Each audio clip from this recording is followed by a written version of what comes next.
The New York Knicks are reportedly showing serious interest in one of the most controversial players in recent NBA history. We're talking about Ben Simmons, a former #1 overall pick who went from all-star to untouchable in just a few short years.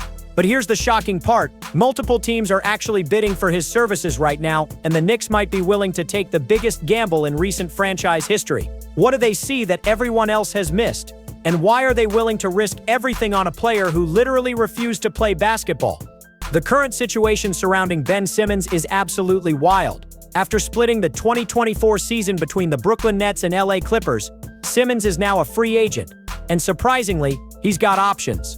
The Knicks aren't the only team interested. Reports suggest the Boston Celtics, Phoenix Suns, and Sacramento Kings are all in the mix. But here's where it gets interesting. Simmons isn't looking for just any contract. Despite averaging career-low numbers and playing limited minutes, he's reportedly seeking more than the veteran minimum. The audacity is real, but somehow, teams are still listening. The Knicks, desperate to make a splash and compete in the brutal Eastern Conference, seem to be the most serious suitors. Their front office believes they can unlock something that 3 different franchises couldn't figure out. Let's rewind to understand how we even got here. Ben Simmons entered the NBA as the most hyped prospect since LeBron James. The #1 pick in 2016, he was supposed to revolutionize basketball with his unique combination of size, speed, and court vision. Standing 6'10" with the handles of a point guard, Simmons looked like the future of the position. His rookie season was delayed by injury, but when he finally took the court in 2017, he delivered. Rookie of the Year honors, followed by 3 straight All-Star appearances. Everything seemed to be going according to plan, but there was always one glaring weakness that everyone hoped would improve over time. Simmons simply couldn't shoot, not just from three-point range, but from anywhere beyond 10 feet. In today's NBA, that's basically basketball suicide. Year after year, fans and analysts waited for him to develop even a basic jump shot. It never happened. Instead, his shooting got worse, and his confidence seemed to shrink with every playoff series. The Philadelphia 76ers built their entire roster around accommodating his limitations, but there's only so much you can do when your point guard refuses to shoot.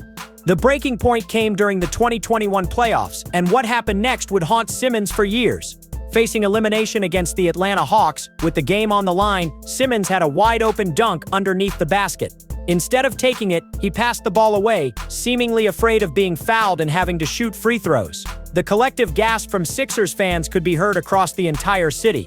After the series loss, his own teammate Joel Embiid publicly called him out, essentially saying the team couldn't win with Ben playing like that. Coach Doc Rivers was asked if Simmons could be the point guard on a championship team, and his response was devastating: he didn't know. The writing was on the wall, but what happened next shocked everyone. Instead of using the criticism as motivation, Simmons completely shut down. He demanded a trade and made it clear he would never play for Philadelphia again. The mental health card was played almost immediately. Simmons claimed he was dealing with serious psychological issues that prevented him from playing basketball. Now, mental health is a legitimate concern that deserves respect and understanding, but the timing raised eyebrows throughout the league. This wasn't someone seeking help during the offseason or addressing long-term struggles. This was a player who suddenly discovered mental health issues right after being publicly criticized for his performance. The Sixers were put in an impossible position. How do you challenge a player who claims mental health problems? The organization tried to be supportive, offering resources and attempting to work through the situation. But behind closed doors, there were whispers that this was more about avoiding accountability than addressing real issues. Simmons sat out the entire season, collecting his massive salary while his teammates fought for playoff positioning. The relationship became so toxic that something had to give.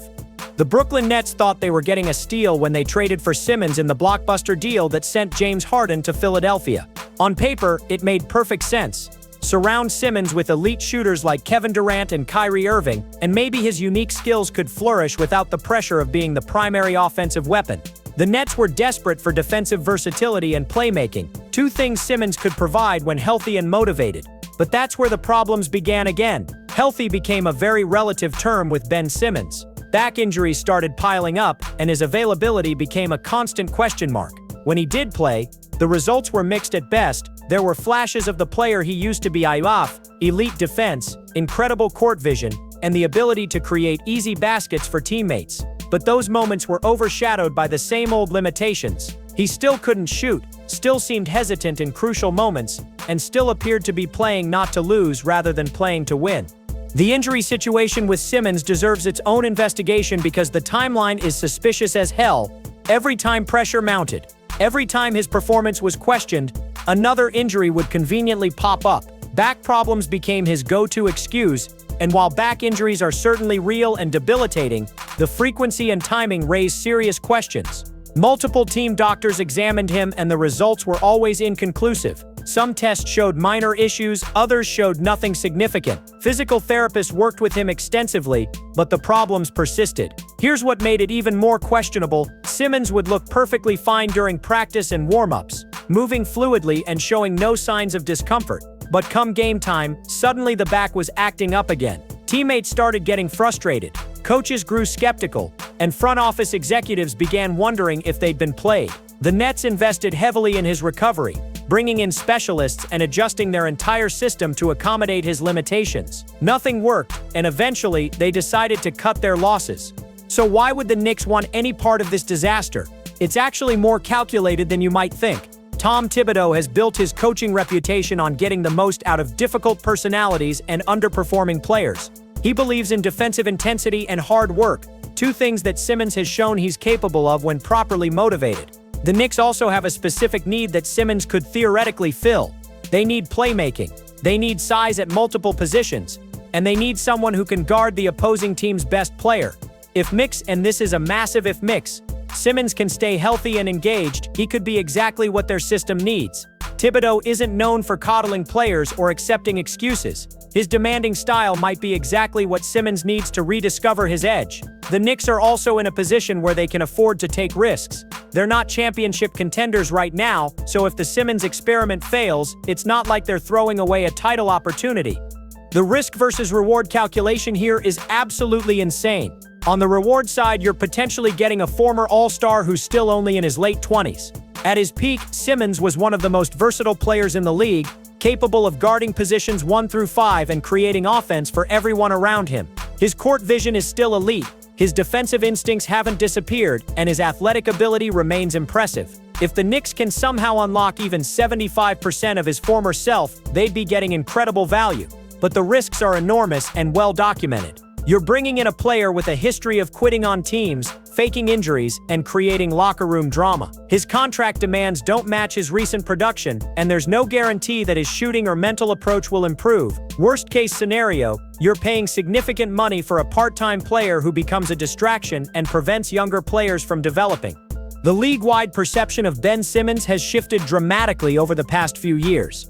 Executives who once viewed him as a cornerstone piece now see him as damaged goods. Player agents use his situation as a cautionary tale about how quickly a career can derail. Other stars have been surprisingly vocal about their disappointment in how he handled the Philadelphia situation. LeBron James, typically diplomatic about league matters, made subtle comments about the importance of mental toughness and accountability. Former players turned analysts have been even more direct, questioning whether Simmons has the heart of a competitor. The most damaging aspect might be how his own peers view him now. In a league where reputation and respect matter enormously, Simmons has become something of a pariah. Trade talks consistently break down because teams simply don't trust him to show up when it matters most. His representation has worked overtime to rehabilitate his image, but actions speak louder than press releases.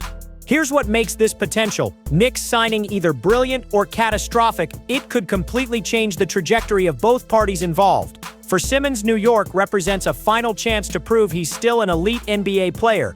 The media attention will be intense, the expectations will be sky high, and there will be nowhere to hide.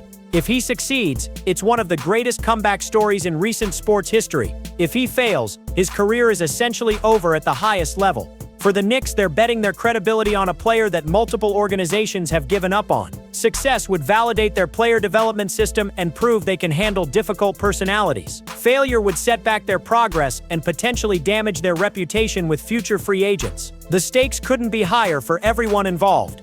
What happens next will define whether Ben Simmons is remembered as a cautionary tale or a redemption story. The talent is still there, buried under years of controversy and disappointment. The question is whether the Knicks can create an environment where that talent can finally flourish, or if they're about to make the most expensive mistake in franchise history. One thing is certain, this story is far from over, and the next chapter could be the most dramatic yet.